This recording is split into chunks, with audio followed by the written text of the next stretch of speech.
Hoje o Brasil só tem duas opções de carros com até 8 lugares. Um deles é a Kia Carnival, que é uma minivan de luxo que custa pouco mais de R$500 mil. O outro é esse aqui, um SUV imenso com alta capacidade off-road e consideravelmente mais caro. Com vocês, o Land Rover Defender 130.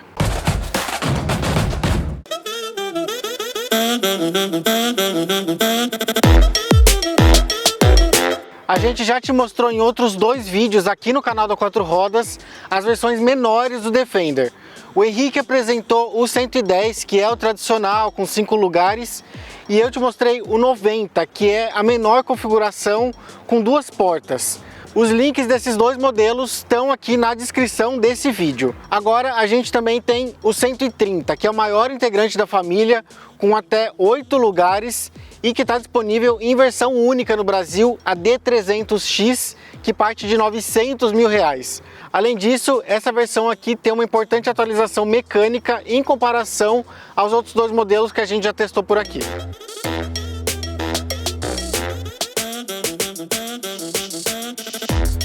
Eu vou fazer algumas breves apresentações sobre o visual desse carro, porque não muda tanto em relação às outras versões.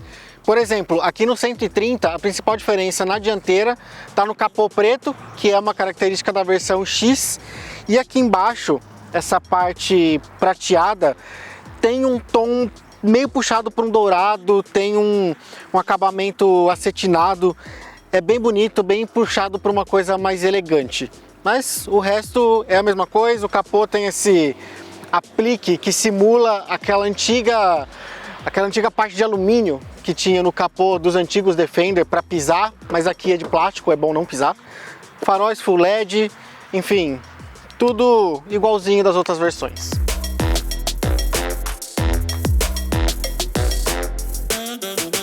Aqui na traseira, a principal diferença dessa versão para as outras está nas lanternas, que aqui tem as lentes brancas, enquanto lá nas menores a lente é vermelha.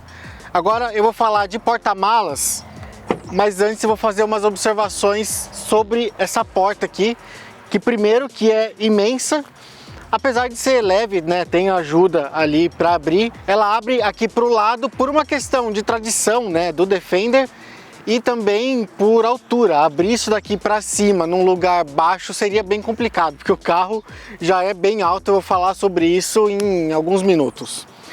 O problema é que ela abre para a direita, ela segue a mão inglesa, então onde teoricamente aqui no Brasil é a calçada. Então você abre e fica bem complicado de você vir com o objeto aqui e ter que desviar, principalmente se você estiver num lugar mais apertado. Mas tudo bem, paciência. Agora sim, vamos falar de porta-malas.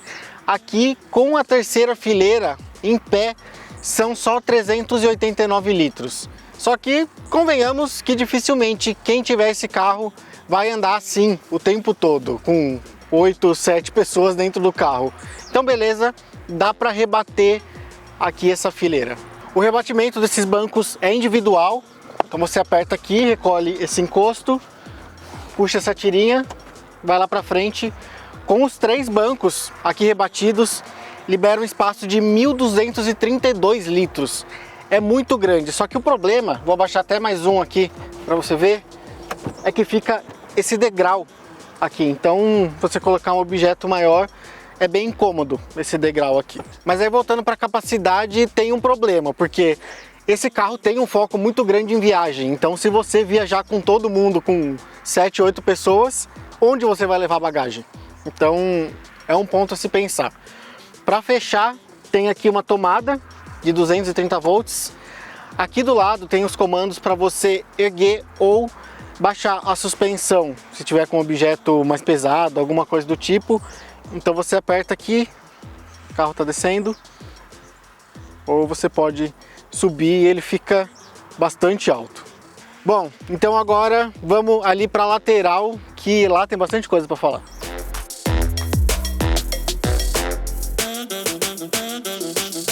Eu deixei a lateral por último de propósito, porque é daqui que a gente consegue ter uma ideia do tamanho desse carro. Ele é muito grande. São 5,36 metros de comprimento, 1,97 de altura, 2,59 de entre-eixos e 2,10 de largura. Ou seja, ele é 34 centímetros maior do que o Defender 110, que é a versão de 5 lugares, e 78 centímetros maior que o 90, que é o de 2 portas.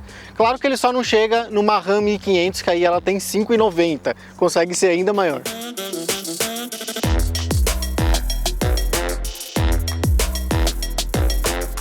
Essas dimensões exageradas do Defender 130 torna a convivência com ele um pouquinho complicada, porque você tem que tomar cuidado para entrar em garagens, em estacionamentos mais baixos, mais apertados, tipo shoppings, enfim. Isso mesmo ele tendo 3 alturas diferentes de suspensão. O 1,97 que eu falei agora há pouco é a altura padrão dele, a média, que é como ele está agora. E depois ele pode reduzir em 4 centímetros essa suspensão no modo mais baixo, e no modo mais alto ele sobe 7,5 centímetros em relação ao 1,97. Depois desse 7,5 ainda tem um outro modo de altura estendida, que é como a Land Rover chama, que aí ele sobe mais 7 centímetros além do 7,5, ou seja, ele pode subir além do 1,97 mais 14,5 centímetros. Esse modo estendido entra em ação automaticamente quando o carro detecta que uma das rodas está sem contato com o solo, ou seja, ele pode chegar ali perto dos 2,12 metros, é muito alto. Já para manobras não tem muito milagre e faz muita falta nesse carro o esterço das rodas traseiras, como o Range Rover tem, e tem 30 centímetros a menos que esse carro. Então, poderia ter aqui.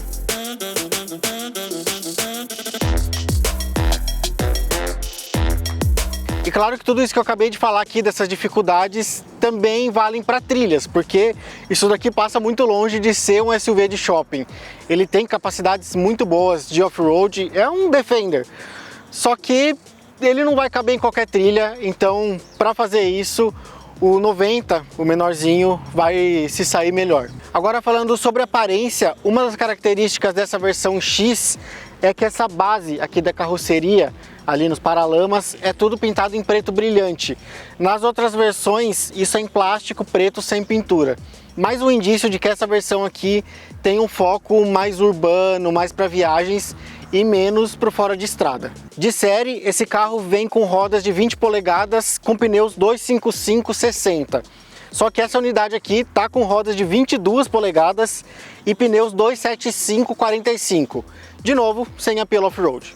Agora vamos conhecer o interior do Defender 130 e eu vou te mostrar um pouquinho de cada fileira. Vamos lá?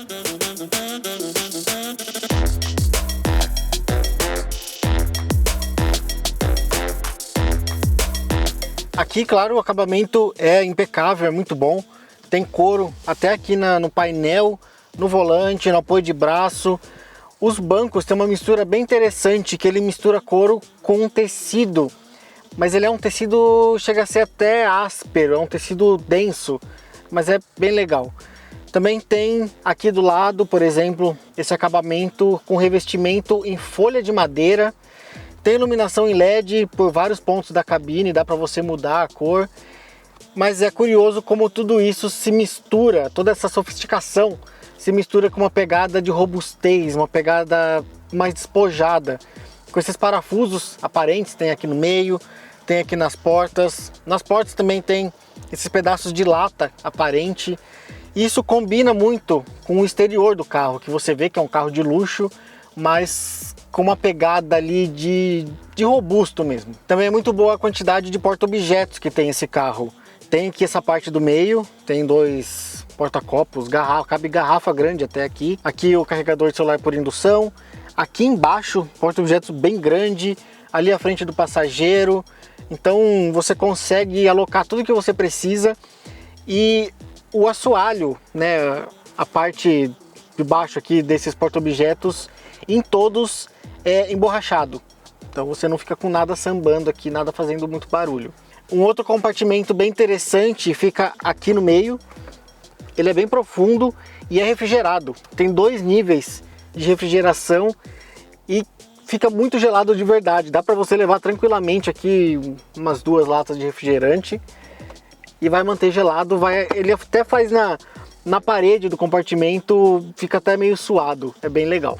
Entre os equipamentos não dá nem para ficar me alongando muito, mas ele tem todos os sistemas de auxílio à condução, frenagem automática, piloto automático adaptativo, alerta de tráfego cruzado traseiro, assistente de pontos cegos. Aí tem aqui quadro de instrumentos digital, personalizável, você pode ver, tem várias visualizações diferentes. Central multimídia muito boa, um tamanho bom, uma qualidade de imagem muito boa. Ar-condicionado com 4 zonas. O carregador celular de indução, que eu já falei, tem bastante porta USB também espalhado pelo carro. E aí uma coisa legal é que tem os bancos aquecidos. Praticamente todos são aquecidos, exceto os centrais, da segunda e da terceira fileira.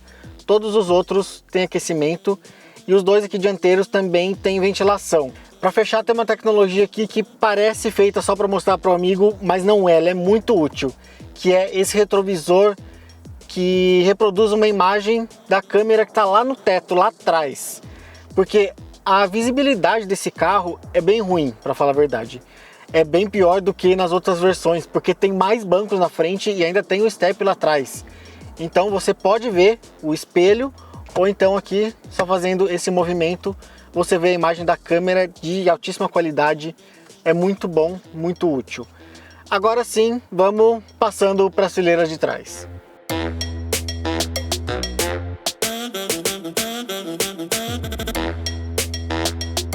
Aqui atrás acho que está dando para ver o tanto de espaço que eu tenho. O banco lá na frente está ajustado para mim, eu tenho cerca de 1,75 e não dá nem para fazer uma contagem de palmos aqui. É muito espaçoso. Só que esse banco aqui, ele é corrediço, ele vai para frente para rolar uma negociação com quem está ali atrás. Então eu consigo puxar aqui, vamos lá.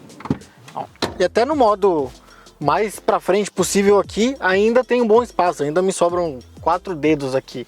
Também dá para ajustar o encosto, a inclinação dele, porque assim fica muito deitado, é um pouquinho desconfortável. Então na prática, esse trilho aqui vai ajudar muito mais quem está lá atrás. Vamos voltar para a posição normal aqui. Falando aqui de conforto, comodidades, tem 2 zonas exclusivas de ar-condicionado para quem está aqui atrás. Tem aquecimento dos 2 bancos da extremidade, como eu falei agora há pouco. Tem também 2 portas USB. E a saída de ventilação tá ali no meio, mas também tem aqui no teto, meio estilo ônibus. Outra coisa legal aqui é o teto solar, que é bem grandão, vem até aqui atrás, quase que cobre essa segunda fileira. Mas sobre teto solar eu tenho uma surpresa. Na verdade, 2 vai ali atrás. Uma boa e uma ruim, que eu vou te contar em alguns segundos. Vamos lá para trás agora.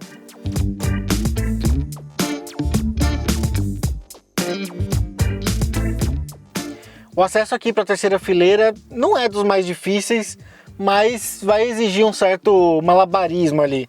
Você precisa puxar aqui esse banco para frente e ter um apoio ali na alça que está na coluna B.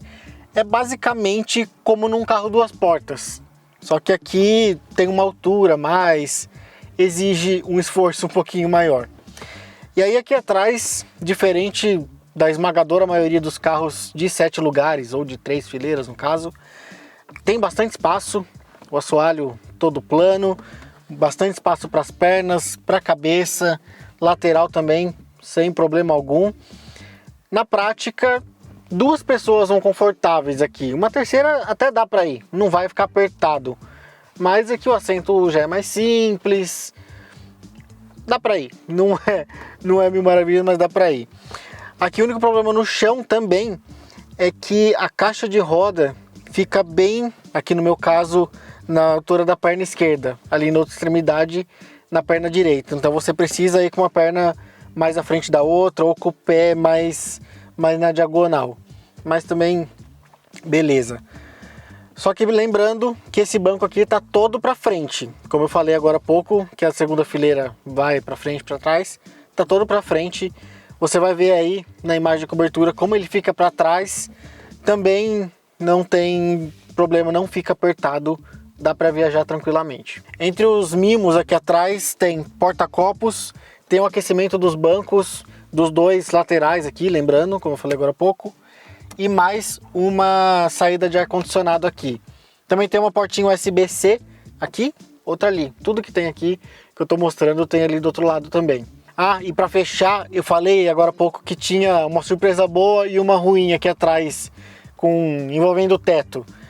A ruim é que ele perde aquela janelinha lateral que os outros Defender têm, que fica aqui bem na quina. Mas a boa é que ele ganha um teto solar exclusivo para quem está aqui atrás. Então você abre aqui a cortininha manual. Então só para quem está aqui dá para andar com ele fechado, até para não esquentar muito, porque aqui atrás é bastante quente.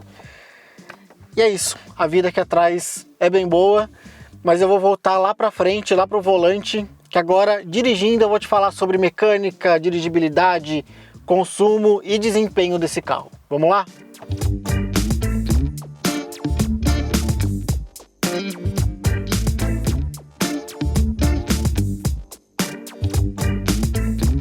Eu falei agora há pouco, lá do lado de fora, sobre as dificuldades de se ter um carro desse tamanho no dia a dia, para estacionar, para entrar em garagens. Só que, curiosamente, aqui dirigindo, a gente não lembra que está num carro tão grande, de quase 5,5 metros, num carro tão pesado, de mais de 2,5 toneladas. Inclusive, o comportamento dinâmico desse carro é muito bom e ele me pareceu até melhor do que os menores, do que o 90 e do que o 110. Ele é mais firme, ele passa mais estabilidade. Até em curvas, ele inclina menos. Aqui numa estrada, como eu tô, os outros têm aquele balanço lateral mais pronunciado. Esse daqui não, ele é mais grudado mesmo no chão. Isso é muito bom, porque ajuda na sensação de segurança, além da estabilidade de fato. Um dos motivos disso, lógico, é a suspensão, que tem um ajuste um pouco mais firme para compensar o peso maior, o tamanho maior em relação às outras versões. Só que mesmo assim ela mantém o conforto dos outros modelos. Então o carro é muito macio, passa por imperfeições no solo, aqui remendos na rodovia, é muito suave. E além do conforto, a suspensão também trabalha em silêncio, isso é muito importante. Apesar daqui a gente ter um pouquinho do ruído de pneu, mas a suspensão não, tá ali trabalhando quietinha na dela.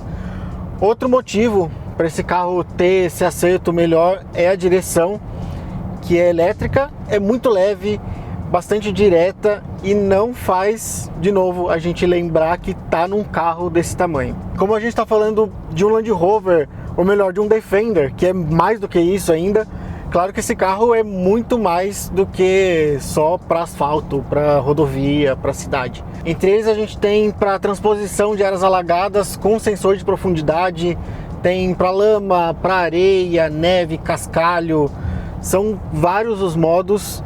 E além disso ele tem uma função também bastante útil para off-road, que é a de capô transparente, que você aciona a câmera aqui na central multimídia e ele vai te mostrar o entorno ali da dianteira do carro com câmeras, que são áreas que daqui a gente não consegue ver, porque o capô desse carro é muito grande, a visibilidade aqui não é lá essas coisas.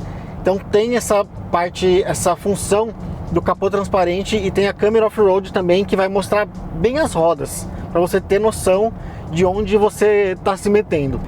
O único porém dessas capacidades off-road aqui no Defender 130 é o balanço traseiro, que aqui é bem maior, e aí em alguma subida mais íngreme ali talvez seja um problema, mas com a elevação da suspensão, que eu já falei agora há pouco, isso aí não vai ser tão prejudicial assim. Agora, falando de mecânica, é onde a gente tem uma atualização muito boa aqui no Defender 130 em relação aos outros modelos que a gente testou aqui na 4 rodas. Esses outros modelos ainda eram equipados com motor 2.0 turbo a gasolina de 300 cavalos e 40,1 kgfm de torque. Era um conjunto mecânico bom, mas que não tinha um desempenho ali a contento, e o consumo era assustador. Vou usar essa palavra porque era assustador, daqui a pouco eu vou te dar alguns números sobre isso. Só que agora toda a linha Defender, incluindo o 90, o 110 e agora o 130, passa a ter o motor 3.0 de 6 cilindros em linha turbo a diesel. Isso ajuda muito num carro desse tamanho, e ainda ele é híbrido leve, ou seja, ele tem a ajuda de um sistema elétrico de 48 volts que não traciona as rodas, ele só ajuda em situações específicas. Quando você exige mais desempenho do carro, por exemplo, ele dá ali um empurrãozinho a mais. E não é como um híbrido convencional, ele não faz milagre no consumo, mas ajuda. E esse motor tem 300 cavalos de potência também, como o antigo 2.0 turbo, só que agora são 66,3 kgfm, ou seja, 26,2 kgfm a mais do que lá no gasolina. Isso aparece muito nos números de desempenho que a gente tirou desse carro. Nos nossos testes, o Defender 130 foi de 0 a 100 km por hora em 7,9 segundos. E isso é 1 segundo mais rápido do que o 110 a gasolina, que é menor, mais leve, e foi em 8,9 segundos. Dá para sentir bem esse acréscimo de torque puxando o carro. É muito bom. Inclusive esse desempenho é acompanhado de um ronco bem bonito dos 6 cilindros. É um ronco grave, encorpado.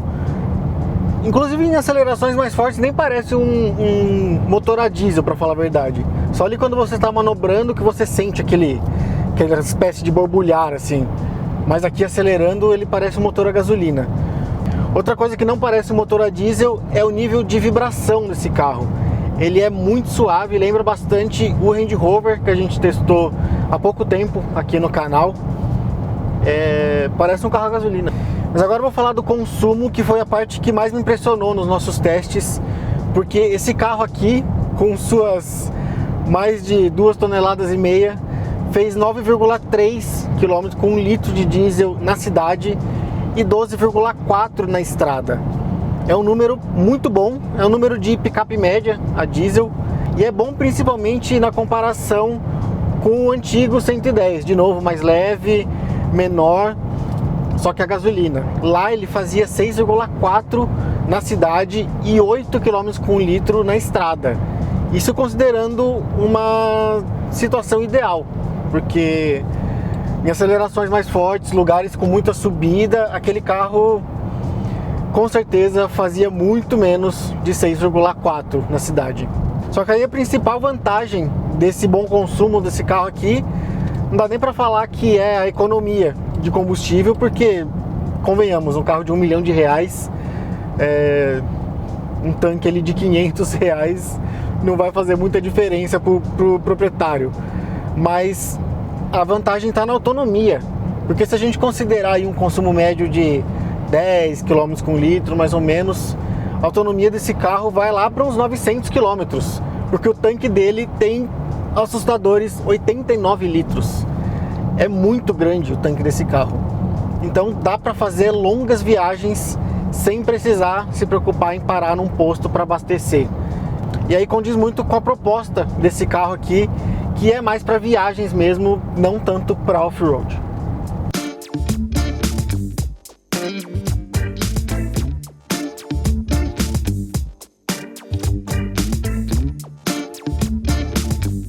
No final das contas, o Land Rover Defender 130 é para quem tem uma família muito grande e uma garagem e uma conta bancária proporcionais a isso. E também, claro, para quem quiser levar toda essa galera para curtir uma aventura no final de semana, com bastante conforto, bastante luxo lá dentro. Mas agora eu quero saber de você. O que você achou desse carro aqui? Compraria um se tivesse ali perto de R$1 milhão? Conta pra gente aqui nos comentários, que a gente está sempre de olho. E claro, não esquece de acompanhar tudo que a Quatro Rodas faz. A gente está em todas as redes sociais, Facebook, TikTok, Instagram e Twitter. Temos também a nossa revista impressa nas bancas e o nosso site quatrorodas.com.br. Quatro Rodas, aqui se faz jornalismo. Tchau!